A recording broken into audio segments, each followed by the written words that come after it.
You better work. I think we all know about the iconic supermodel era from the 90s. The era of those fabulous outfits on the runway, and when supermodels were known by only the first name. It was the time when Linda, Christy, Naomi, and Cindy dominated the world. The time when Claudia, Kate, Helena, Yasmin defined an era with their beauty.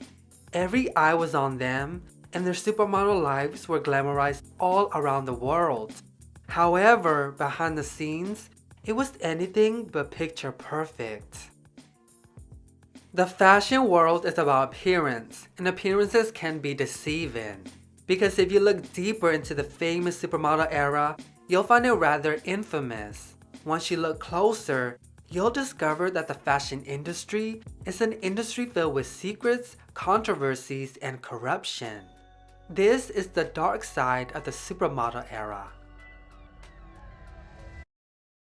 It took more than a pretty face to become a supermodel. There were of course physical requirements you had to meet, and you needed thick skin with all the rejection and criticism. The cutthroat business did not care about a model's feeling, and a lot of time casting agents and executives recommended aspiring models to undergo plastic surgery.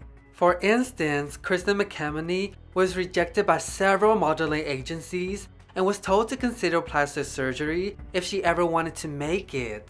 Cindy Crawford was told to remove her mole and actually had fashion publications Photoshop her now famous beauty mark out of their photographs. So they were told to get plastic surgery if they wanted to be in the industry. I think me too. I have to think about stopping soon now because the youngs are coming and they are really beautiful. I mean, I don't think about it every single day of my life, but I just know that it won't be around forever and ever, and I make the best of it while I can because I know, in a few years it'll be over.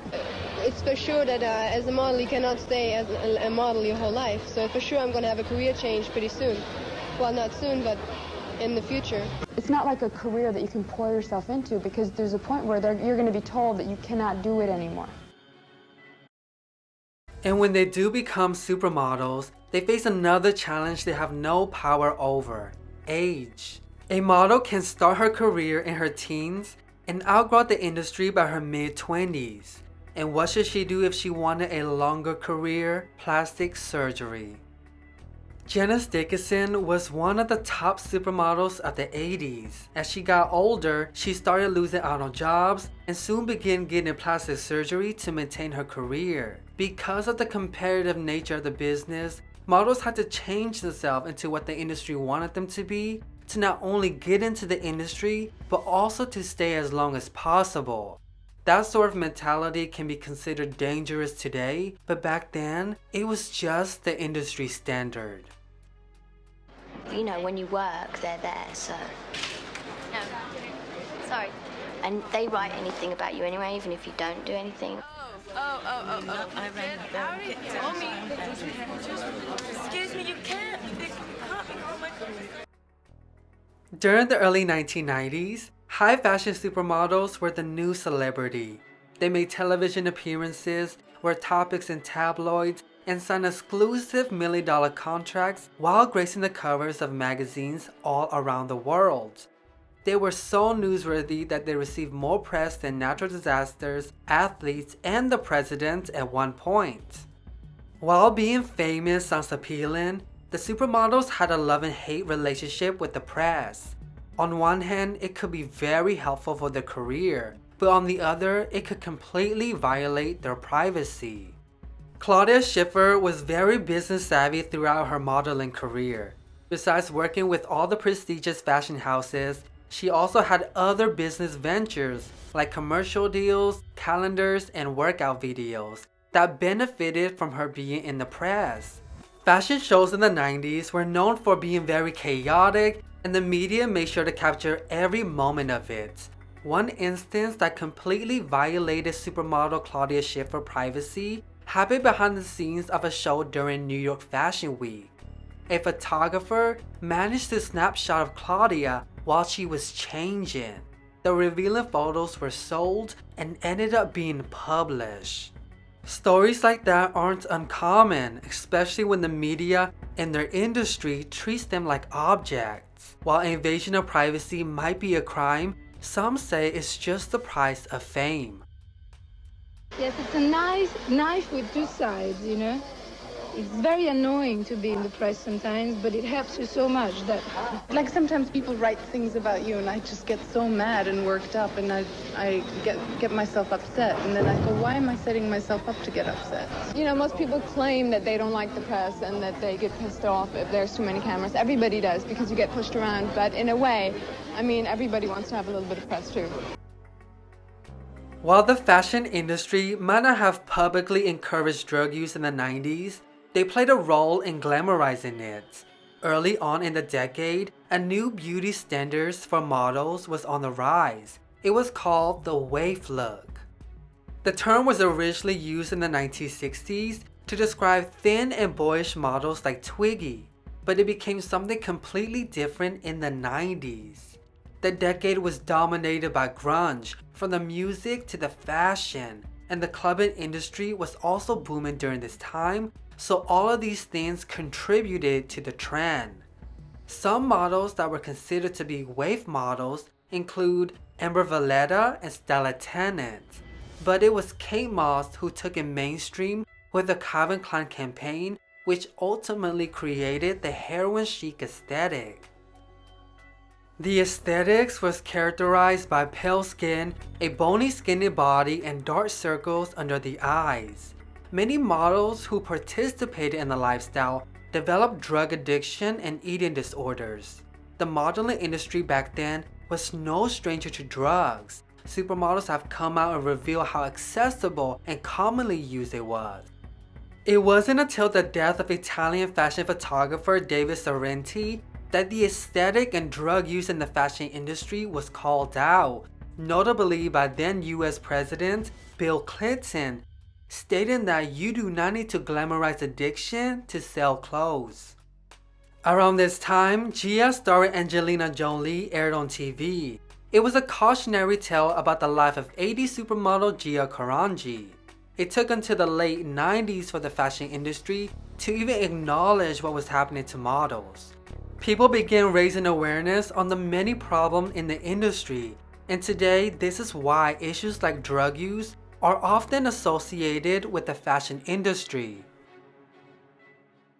A lot of the girls that I see were friends of mine. You know, were really good friends of mine that I used to do drugs with, and I can see that there still are. The thing is that the agencies don't tell the girls, oh, get sober, oh, do this. All of the agents do drugs. All of the agents do drugs with the models, and when a girl does get sober, they don't want to use her anymore because but that's a big general thing. Not all the agencies, but you're saying you have seen some. Yeah, in my experience, it's like they don't want to deal with the model anymore because the model, you can't control her anymore because she's not high and doesn't, and she understands a little bit more about what's going on to her. To become a supermodel, you need connections. And the best way of getting those connections is through signing with a modeling agency. The top agency at the time, such as the Leeds and Karen, was run by men who used their powerful position to exploit the dream of young models. You are there for the purpose of somebody wanting to take you home to bed. He is acting as a matchmaker. He's got the agency, he's got the girls. His friends say, oh, Jean-Luc, I'd like to meet some girls, or we're having a party tonight. Can you bring some girls? And what happens if you say no? You don't work. Jean-Luc Burnell was one of the top model scouts of the 80s, but in 1988 he faced harassment and assault allegation from former models of his agency. 60 Minutes even did an expose on him, but he faced no criminal charges. Then there's Gerald Marie. Once married to supermodel Linda Evangelista, Gerald Marie was the president of Elite Model Management in Europe. In 1999, journalists from the BBC went undercover and exposed him with secretly recorded footage. The Elite president sued the BBC, getting the episode banned, while he faced no criminal charges.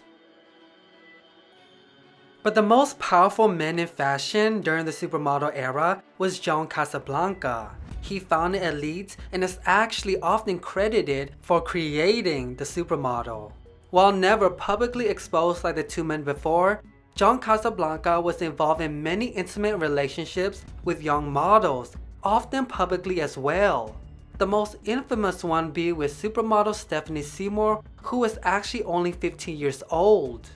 Grace Jones later exposed him in her autobiography for trying to sell a black model in Paris.